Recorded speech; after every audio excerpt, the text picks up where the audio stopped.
बाबूलाल कटारा को मुख्यमंत्री जी नामजद करते हैं, और अब जब बाबूलाल कटारा के लोग ये बयान करते हैं कि 1.5 करोड़ रुपए दे के मैं सदस्य बना, और उसके बाद ब्लैक मनी का सर्कुलेशन सामने आ जाता है। भूपेंद्र जी जो आज फरार हैं, वो जो सोशल मीडिया संचालित करते हैं मंत्रियों का, तो निश्चित तौर पर अब कांग्रेस इसलिए बुखलाई हुई है कि अब दूध का दूध और पानी का पानी होगा, और असली किरदारों के चेहरे से अब नकाब हटेगा। क्या बीजेपी का एक भी नेता, क्या बीजेपी के सारे नेता देश में दूध के धुले हुए हैं? ईडी उनके भी तो किसी के जाए, आपके भी कोई निगाह में हो कि भारतीय जनता पार्टी के किसी नेता के ईडी और आईटी की रेड हुई हो, आप पता करके बताओ। ये सारे मतलब बिल्कुल ठीक हैं क्या?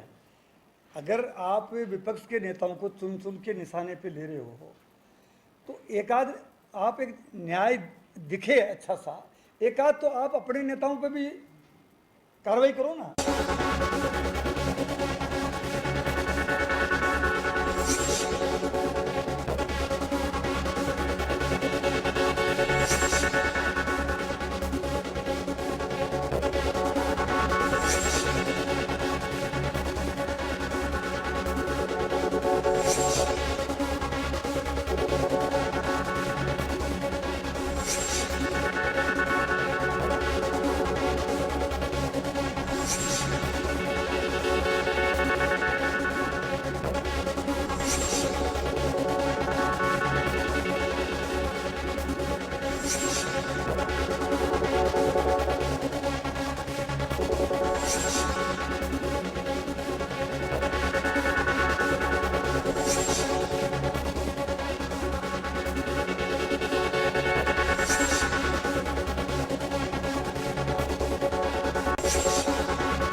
में स्वागत है आपका। मैं हूं योगेंद्र, आप देख रहे हैं खास खबर। खास खबर में हम बात करेंगे राजस्थान में ईडी की एंट्री की।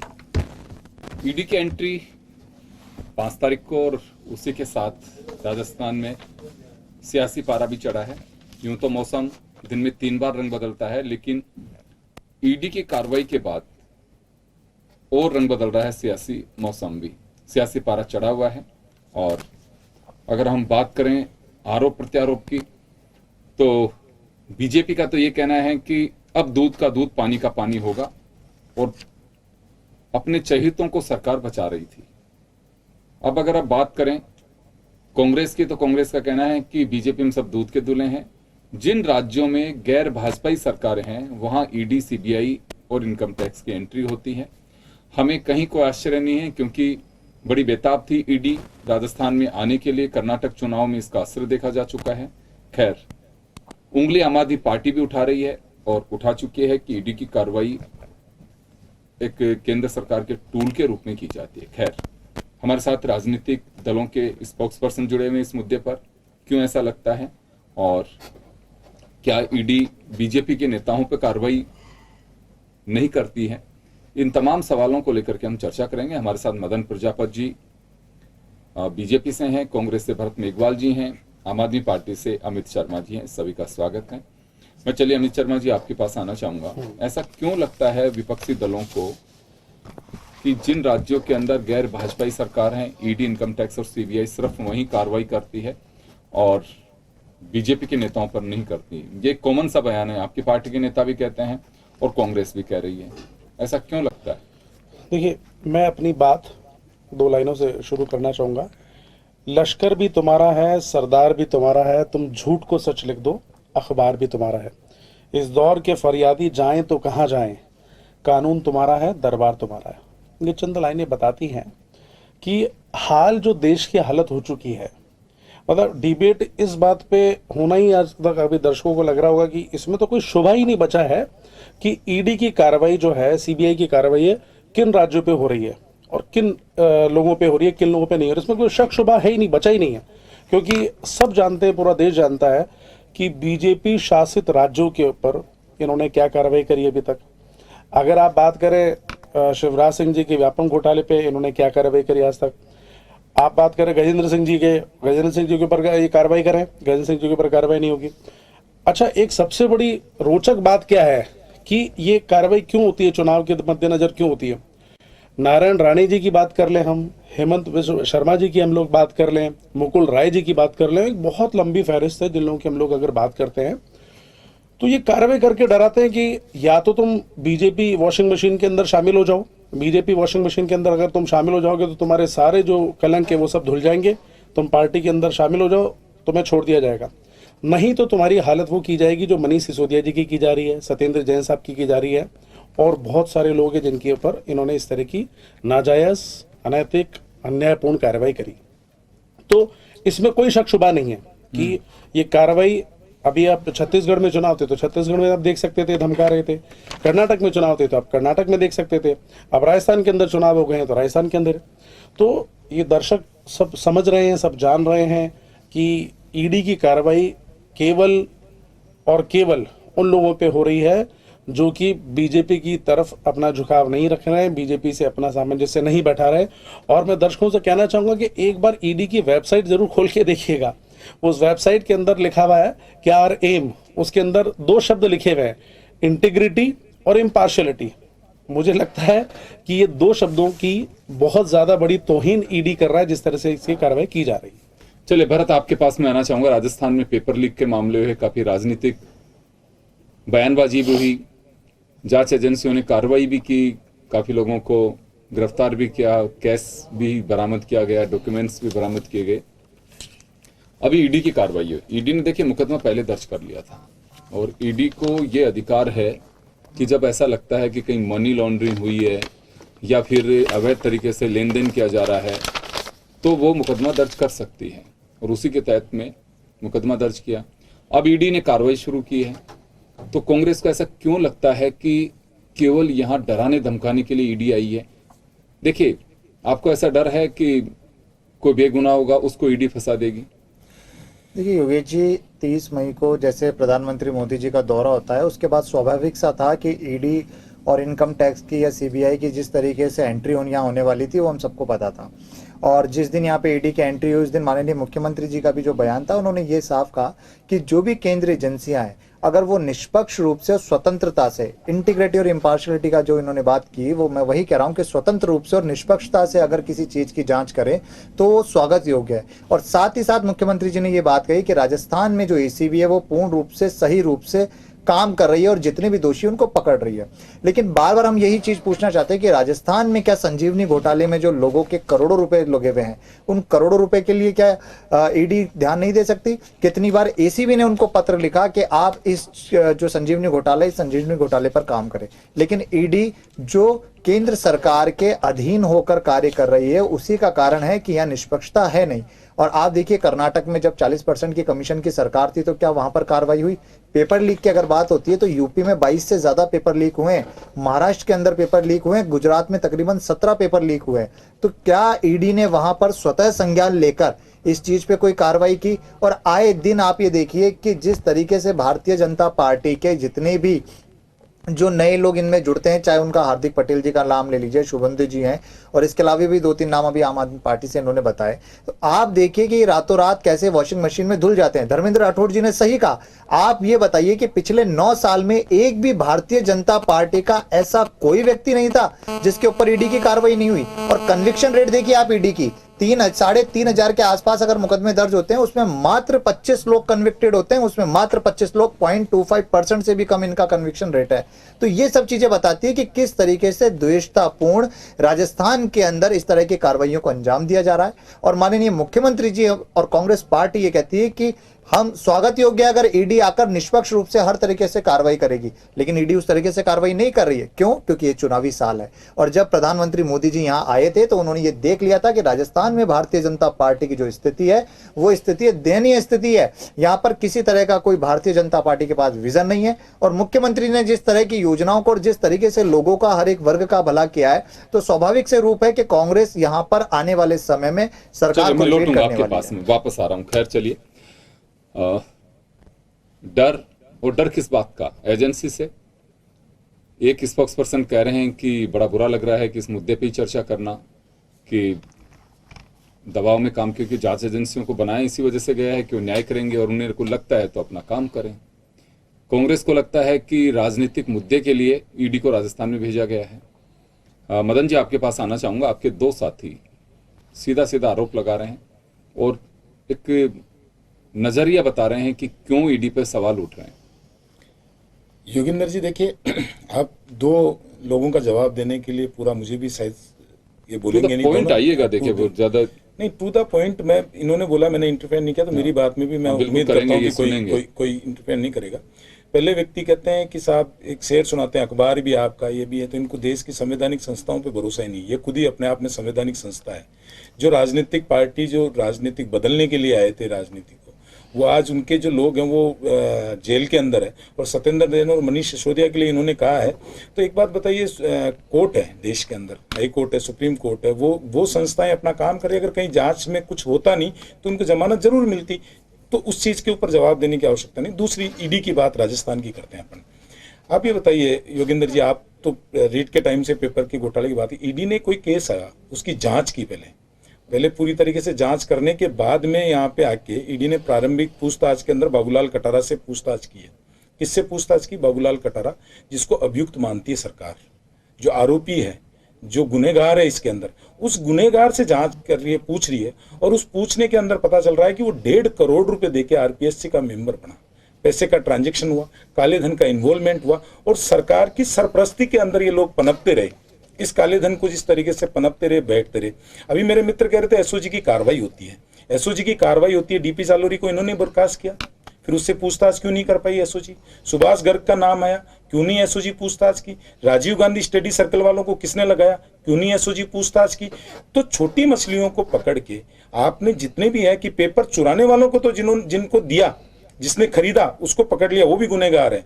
लेकिन जिसने बेचा और उन बेचने वालों के ऊपर से जो लोग थे उनके ऊपर कार्रवाई नहीं हुई। और इस जो काले धन का इन्वॉल्वमेंट है, जमीनें खरीदी गई, पैसा हुआ एक आदमी से, ईडी का यही काम होता है कि पैसा कहाँ से आया, किस किस के पास होता हुआ और अंत में किसके पास में जमा हुआ, इसी के ऊपर कार्रवाई कर रही है। और ये दूसरी चीज ये कह रहे हैं कि संवैधानिक संस्थाओं का दुरुपयोग होता है। योगेंद्र जी, आप तो वरिष्ठ पत्रकार, आप भी मानते होंगे कि ये देश के अंदर संवैधानिक ढांचा है सारी संस्थाओं का। अब संवैधानिक ढांचे के अनुसार अगर मान लीजिए कोई चीज है, तो अगर कोर्ट है, अगर गलत किसी को वैसे तो इस देश में ऐसा कोई संस्था है नहीं जो किसी को गलत फंसाएगी, फिर भी अगर इनको लगता है तो कोर्ट है, हाई कोर्ट है, सुप्रीम कोर्ट है। और इसका जीता जागता एक उदाहरण मैं आपको योगेंद्र जी दे दूं, आप बोलोगे क्यों दे रहे हो यहाँ पे, लेकिन वो देना रेफरेंस जरूरी है कि माननीय प्रधानमंत्री नरेंद्र मोदी जी गुजरात के मुख्यमंत्री थे, उनके ऊपर सारी एजेंसियों ने, सीबीआई ने, सबने, एटीएस ने पूछताछ की। एक बयान आज आप मेरे को बता दीजिए, कोट कर दीजिए कि भारतीय जनता पार्टी ने कहा हो, किसी एजेंसी के ऊपर प्रश्नीय चिन्ह लगाया हो।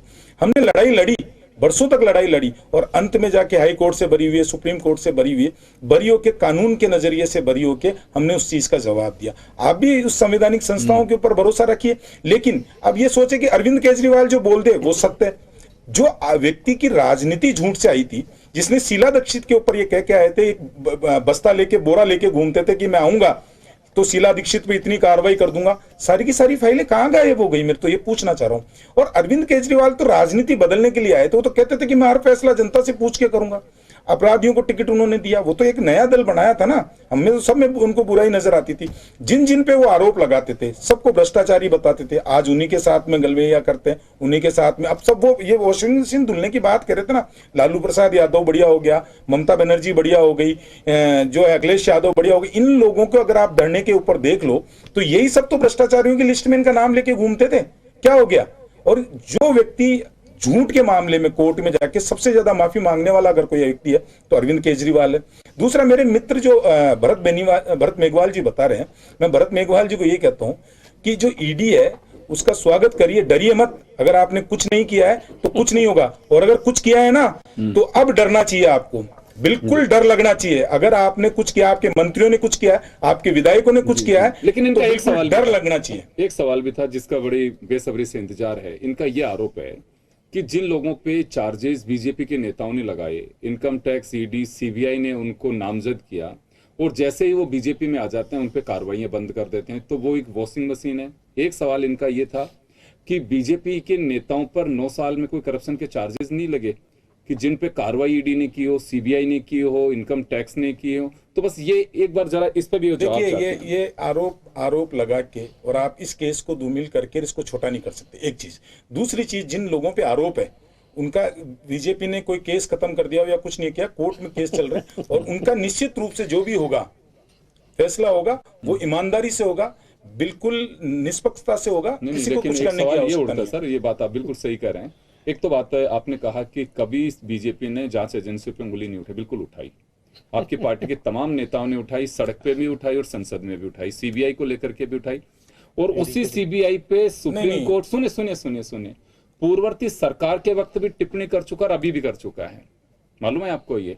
तो ये नजरिए की बात आपने कहा ना कि हमने कभी उंगली नहीं उठाई। सुनिए मदन जी, उसमें फर्क क्या होता है कि जैसे सुनो, जैसे ही हम सत्ता की कुर्सी पे बैठते हैं, नजरिया बदल जाता है जांच एजेंसियों के प्रति कि उनसे अच्छा कोई काम नहीं करता, और जैसे विपक्ष में आते हैं हर पार्टी उंगली उठाती है, हर पार्टी। थोड़ा सा डिफरेंस कर देता हूं मैं आपको, आपकी बात बिल्कुल सही है, मैं आपकी बात पे ऑब्जेक्शन नहीं कर रहा।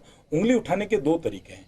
एक तरीका ये है, एक तो यूं उठाए, एक यूं उठाए। नहीं, देखिए, 2 चीजें हैं। एक चीज ये है, जब हमारे ऊपर केस चल रहा था, आज अगर राहुल गांधी ईडी अगर राहुल गांधी से अगर पूछताछ करती है तो पूरा कुनबा का कुनबा वहां जाके बैठ जाता है। बिल्कुल आप गलत नहीं कह रहे, है ना। और माननीय प्रधानमंत्री नरेंद्र मोदी से अगर पूछताछ थी तो कहीं पे नहीं था। सीबीआई ने अगर वहां पे उस टाइम दबाव में कार्रवाई, देखिए ये लोग तो मतलब दबाव में करवाते हैं, आप लोग नहीं करा रहे हैं। देखो योगेंद्र, सुनिए, अभी आप ये देखो, टू द पॉइंट नहीं आ रहा, कहीं से उदाहरण देंगे, इतना टाइम नहीं, 5 मिनट का टाइम है, मुझे तीनों के एक बार राउंड और लेना है। अमित, आपके पास आना चाहूंगा। सबसे पहले तो आप कुछ कहना चाह रहे थे। देखिए, आपने जो प्रश्न किया, हम दोनों का ही और जनता का जो प्रश्न मदन जी से आपने किया, तो मेरे को इनके साथ पूरी सहानुभूति है, और इनकी जगह कोई भी बैठा होगा तो वो स्पीचलेस ही होगा, जैसे ये इधर उधर की बात। नहीं नहीं, कोई स्पीचलेस नहीं है, गलत मत बोलो आप यहाँ पे बैठ के। कोई स्पीचलेस नहीं है। जो राजनीति बदलने आया था वो सबसे बड़ा चोर साबित हो रहा है आज की तारीख में। पूरी सहानुभूति तो ये मेरे को मत सिखाओ आप स्पीचलेस। आपको पूरी सहानुभूति है, मेरी बात पूरी कर लेता हूँ।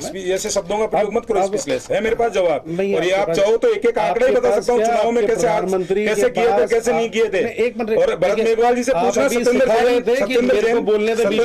सत्येंद्र जैन और इनका भी पूछ लेना कि ये समर्थन करते हैं नहीं करते हैं। पूरी समस्या यही है कि जब आपके ऊपर बात आती है ना, तब आप इधर उधर की बातें करते हैं। कौन करता है इधर उधर की बातें, पता है। आप एक बार शांतिपूर्ण सुनिए, फिर वो आपकी स्थिति में समझ सकता हूँ, आपकी मैं समझ सकता हूँ। स्थिति क्या है योगेंद्र जी कि जब ब्रजभूषण सिंह का नाम आता है ना, तब बीजेपी के सारे नेता इधर उधर गलियां घूमने लग जाते हैं। राजस्थान में संवैधानिक संस्थाओं, मदन जी संवैधानिक प्लीज आप नहीं बोलेंगे। अब आपके बीच में एक को मैंने नहीं बोलने थे, आप शांति से सुने, धैर्य रखिए, आपका अवसर दूंगा मैं। नहीं, ये इनका विचलित होना जायज है।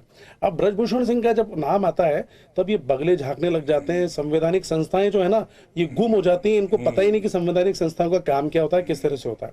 आप ये सोचिए कि ब्रजभूषण सिंह हो, कुलदीप सेंगर जैसे कितने सारे उदाहरण हैं कि ये असल में देखा जाए तो जनता के सामने है कि गुंडों की और मवालियों की पार्टी बन चुकी है। मतलब इतनी जबरदस्त गुंडागर्दी देश के सामने है। देश के वो पहलवान जिन्होंने देश का नाम गौरव किया है, पूरी दुनिया के अंदर जिन्होंने देश का नाम गौरव किया, आज वो बेचारे मारे मारे फिर रहे हैं। और प्रधानमंत्री मोदी के घर से कितने दूर, प्रधानमंत्री मोदी के घर से मुश्किल से बामुश्किल 5-6 किलोमीटर दूर अमित शाह जी आंखें बंद करके बैठे हुए हैं। मतलब ये कैसी निर्लज्जता है, ये किस तरह की उनकी कार्यशैली है कि आप दूसरों को सिखा रहे हैं कि आपको कैसे काम करना चाहिए। नारी के सम्मान की बात करते हैं, नारी की शिक्षा की बात करते हैं। आप कुलदीप सेंगर के मामले में देखिए, कुलदीप सेंगर के मामले में कितनी जबरदस्त गुंडागर्दी हुई यूपी के अंदर। उस लड़की के साथ न केवल रेप हुआ, उसके बाप को थाने के अंदर उसके हाथ पांव काट दिए गए। मेरा कहना यह है कि जनता सब जान रही है, जनता सब समझ रही है। असल में मोदी जी क्या कर रहे हैं, मोदी जी अपनी तुलना इंदिरा गांधी जी से कर रहे हैं। इंदिरा गांधी जी ने जो इमरजेंसी लगाई थी ना, ये साबित करना चाहते हैं कि मैं उनसे भी ज्यादा बड़ा आतताई हूं, मैं उनसे भी ज्यादा बड़ा तानाशाह हूं। लेकिन मोदी जी को और बीजेपी के प्रवक्ता जी को ये सुनना चाहिए और समझना चाहिए कि देश की जनता है, भारत की जनता। इस तरह के जब भी ऊंचा मुंह करके चला है ना, उसको धूल चटाई है देश की जनता ने। और जिस तरह से हम लोगों ने इनको पंजाब और दिल्ली में धूल चटाई ना, और आने वाले समय में गुजरात में दोनों को दिखाया गए थे ना। चलिए, मैं भरत प्लीज आप भी थोड़ा शॉर्ट रखना, क्योंकि मुझे 1 मिनट के अंदर वाइंड अप जी करना है। देखिए, जब माननीय सुप्रीम कोर्ट के पास सभी दल गए थे तो उन्होंने एक शब्द का प्रयोग किया था, विच हंट। विच हंट का मतलब कि जो भी ग्रुप ऑफ पीपल या एक ऐसा समूह जो आपकी विचारधारा से अलग विचारधारा रखता है, उसको प्रताड़ित करने का काम आज भारतीय जनता पार्टी कर रही है, जो स्वयं माननीय सुप्रीम कोर्ट ने भी कहा है। और बार बार हमने इनसे यही सवाल पूछा कि ठीक है, आप सब पर कार्रवाई कर रहे हैं, हम उसको मानते हैं कि केंद्रीय एजेंसियां सही तरीके से कार्रवाई कर भी रही होगी, क्यों उनका कन्विक्शन रेट कम है? क्यों 9 साल के अंदर अभी भी ये जवाब नहीं दे पा रहे? क्यों 9 साल के अंदर एक भी भारतीय जनता पार्टी का विधायक या भारतीय जनता पार्टी के जो लोग हैं उन लोगों पर कार्रवाई नहीं होती है? क्यों मुंद्रा पोर्ट पर जो चीजें करोड़ों रुपए का ड्रग्स मिलता है उस पर कार्रवाई नहीं होती है? क्यों जब कर्नाटक के इनके एमएलए के घर पे 40 लाख रुपए मिलते हैं और 6 करोड़ रुपए मिलते हैं उस पर कार्रवाई नहीं होती है? क्यों इनके मंत्री के ऊपर कार्रवाई नहीं होती है? ये सब चीजें बताती है कि किस तरीके से सिर्फ और सिर्फ विपक्षी पार्टियों को टारगेट करने का काम किया जा रहा है। किस तरीके से जो भी सरकारें रही हैं उन सरकारों पे काम नहीं करने का किया जाता है। साथ ही साथ मैं इनसे पूछना चाहता हूं कि गोवा में, मध्य प्रदेश में और महाराष्ट्र में जो इन्होंने लोकतंत्र की हत्या करके सरकारें गिराने का काम किया था, क्या इन्होंने पूछा कि वहां किस तरीके से ये काम हुआ, किस तरिके से वहां पैसे का लेन देन हुआ? लेकिन योगेश जी इस तरह का कोई जवाब नहीं देंगे, ये सिर्फ बचकाना बातें करेंगे। और एक दूसरी चीज और मैं कहना चाहूंगा कि prevention of money laundering act में सेक्शन 19 पावर टू अरेस्ट देती है और सुप्रिटेंडेंट है उनको देती है। तो आप करिए ना राहुल गांधी जी को अरेस्ट, क्यों नहीं करते? अगर आपके पास सबूत है तो करिए ना, कानून बोलता है। जमानत आप सिर्फ और सिर्फ दिखावा दिखाते हैं, सिर्फ और सिर्फ दिखावा दिखाते हैं आप और कुछ नहीं कर सकते, कुछ नहीं कर सकते आप सिर्फ और सिर्फ दिखावा दिखाते हैं। मैं एक बार अगर बस अब जल्दी से जल्दी आप जवाब, मैं जल्दी से जल्दी में खत्म कर देता हूं। मैं तो भरत जी से पूछना चाहता हूं कि जारोली पे जो है पूछताछ नहीं करी उन्होंने, और राजीव गांधी पे नहीं किया, सुभाष गर्ग पे नहीं किया, उसका जवाब नहीं देंगे। मैं ये पूछना चाहता हूं कि ईडी अगर यहाँ पे लाखों लोगों के भविष्य के साथ में अगर धोखा हुआ और उसका दूध का दूध और पानी का पानी कर दे तो इनके पेट में दर्द क्यों होता है? ना अशोक गहलोत से पूछताछ कर रही, ना गोविंद सिंह डोटासरा से पूछताछ कर रही। एक चीज। दूसरी चीज, मेरे मित्र कह रहे थे अभी, इतनी ज्ञान की बातें कर रहे थे, एक आदमी आया देश की राजनीति बदलने, मैं बंगला नहीं लूंगा, मैं गाड़ी नहीं लूंगा, मेरे बच्चों की सौगंध कांग्रेस के साथ में मैं वो नहीं करूंगा। आज कितने करोड़ का बंगला बना, कितने करोड़ों रुपए के पर्दे लगे, मुझे एक इसका चीज जवाब नहीं देंगे। एक छोटी सी बात सुनिए सुनिए सुनिए, आप लोग दूसरे की कमियों से जवाब नहीं, क्यों मैं तलाशते तो- हैं? ये भी यही कर रहे हैं। जारोली का आपका सवाल जायज है, नहीं, मैं तो उसको इनका मैं खारिज नहीं मैं कर तो रहा हूं। सुनिए, जवाब के नहीं प्रश्न नहीं के उत्तर नहीं, आप भी वही काम कर रहे हैं। तो मैं क्या आप ये जवाब बताइए, नहीं आप नहीं, योगेंद्र जी, इन्होंने इतनी देर इधर से उधर आपने- घूम गए। अरे भाई बात ईडी तो पे यहाँ सुनो। बात नहीं की इन्होंने। अरे आप बात सुनिए, आपसे जो इन्होंने सवाल किए दोनों ने, मैंने आप तो उसका उनका जवाब दे दीजिए सीधा। मैंने भरत जी का जवाब दे दिया। जवाब इन्होंने नहीं दिया, सवाल नहीं किया, इन्होंने जवाब दूसरे नहीं सेकंड किया। राउंड में आप निकाल के भेजिए। सुनिए, मेरी बात ये सुनिए। निकाल के देखिए, आप- इन्होंने यहाँ जनता ईडी जवाब पे देगी, और बात सुनिए, नहीं करी है, आप ये पूरे जनता देश में जवाब घूम देगी। गए, जवाब नहीं दिया अभी पूरे तक। देश में घूम गए।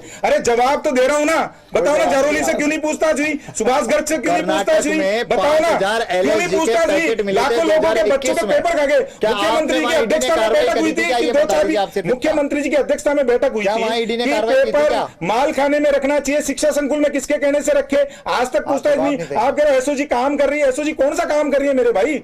जारोली से पूछताछ हुई, चलिए, सुभाष ये तो गर्ग से बता पूछताछ हुई, आपका सवाल है। राजीव गांधी आपका स्टडी सवाल है। सर्कलों से पूछताछ हुई, किसी से भी पूछताछ हुई क्या? आपका लाखों सवाल है जो बच्चों बनता का है। भविष्य जो आपका बर्बाद हुआ सवाल- है उसका सिर्फ मदन जी, मजाक उड़ाया मदन गया जी, है आपका राजस्थान सवाल- में। आपका सवाल है जो जायज है, बनता है, और ईडी हो सकता है कि इस पॉइंट पे जांच भी करे, मैं इसे खारिज नहीं कर रहा हूं। लेकिन कुछ एक चीजें जो ये अभी भी आपके सामने सवाल इनके जो खड़े किए हुए हैं, मुंह बाए खड़े हैं, आप उनका जवाब दीजिए मुझे। कौन से बताइए आप, मैं देता हूँ। आपने अभी इन्होंने कहा इनसे बोलो कि हेमंत विश्व शर्मा जवाब दे। अरे भैया पहले जो करोड़ों रुपए खा गए उसका जवाब दो ना। पटेल। दो ना। भारतीय मनीष सिसोदिया क्यों है अंदर? मनीष सिसोदिया क्यों है अंदर? शराब नीति के अंदर मनीष सिसोदिया ने करोड़ों रुपए खाए, इसलिए अंदर है, इसलिए अंदर है, पार्टी का इसका अंदर है। योगेंद्र जी, योगेंद्र जी, ये कहीं पे भी चला जाता आम आदमी पार्टी, आपने नहीं बोला, इनको खुली छूट है। मुझे सिर्फ यही का पॉइंट देना है। अरे जवाब नहीं है आपके पास में, मैं मेरे गाड़ी नहीं लूंगा, मैं बंगला नहीं लूंगा, मैं करोड़ों रुपए आज भ्रष्टाचार में लुप्त है। आज मुझे जवाब दिलाइए। शीला दीक्षित के लिए यही केजरीवाल फाइल का बुलंदा लेके घूमता था, कहाँ गई है, क्यों नहीं करी कार्रवाई? अरे चलिए, झूठ मैं बोल के माफी चाहूंगा, इतना रोकना जवाब चाहूंगा। चले, समय हो चुका, मैं माफी चाहूंगा। ये राजनीति का एक नक्शा आप देख सकते हैं सामने। अगर किसी पे भी सवाल उठता है तो जवाब उसका होगा सामने वाले की कमी। हर राजनीतिक दल की स्थितियां यही हैं। मूल मुद्दा जो जिस पे सवाल खड़ा था कोई जवाब नहीं देगा, क्यों? जवाब है नहीं। कांच का बंगला है, लेकिन पत्थर फेंकना हर कोई चाह रहा है। उम्मीद करिए कि आप भी महसूस करें कि आप उसी बंगले के अंदर दूसरे पत्थर मत फेंके। सबकी स्थितियां एक जैसी हैं। जवाब अगर नहीं बनता है तो स्थितियां यही बनती हैं कि कहीं से मरोड़ के कहीं पे तुक्के मारते हैं। जिसको पहले पढ़ते थे तो आप भी सुनते होंगे कि तुक्के मार रहे हैं। वो राजनीतिक दल के प्रवक्ताओं के जवाब, उनकी अपनी मजबूरी है, वो पार्टी लाइन से अलग हटके नहीं कर सकते, क्योंकि ऊपर से जब कुछ नहीं किया जा रहा तो नीचे वाले करेंगे क्या? सभी की स्थिति में एक को कटकर नहीं खड़ा कर रहा। तो मदन जी, आप एंजॉय करिए, कोई नहीं, जवाब इसी तरह से आते हैं। नहीं, जवाब थे मेरे पास। चलिए, बहुत बहुत शुक्रिया आप सभी का, और खास खबर में इतना ही। दीजिए इजाजत, नमस्कार। Thank you.